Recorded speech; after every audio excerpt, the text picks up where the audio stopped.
Is growing at Kennedy Space Center this evening. Shuttle Endeavor is scheduled to launch for the last time on Friday. But right now, that liftoff is taking a backseat to a different trip. Gabrielle Giffords, shot at point-blank range during an attack in January, left the hospital this morning and traveled to Florida to be with her husband, Commander Mark Kelly, to watch his launch.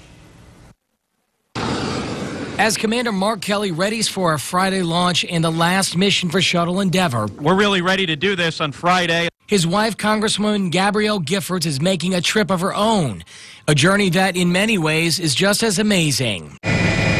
This morning, Giffords walked onto a NASA jet in Houston, bound for Florida, the first time we have seen the Congresswoman in public since the attack in January. It's something she's been looking forward to for a long time. She's been working really hard to make sure that her doctors would permit her to come, and she's, more than medically ready to be here, and she's excited about making this trip. Friends say Giffords pumped her fist and said awesome last week when doctors gave her medical clearance to travel to Kennedy Space Center for the launch.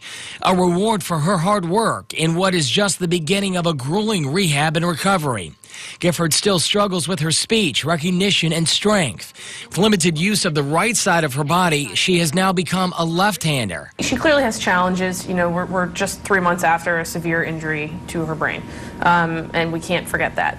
So she has physical and verbal challenges. But the great sense of optimism is coming from her rate of recovery. Optimism that will be shared with the astronauts and their families, including Giffords, when they gather for a farewell dinner at this beach house tonight, a long-standing NASA tradition before launch.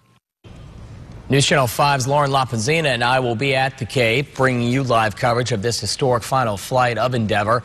Our coverage begins early Friday morning at 4:30 on WFLX, Fox 29, and here on News Channel 5 at midday. Liftoff is set for 3:47 p.m. Well, back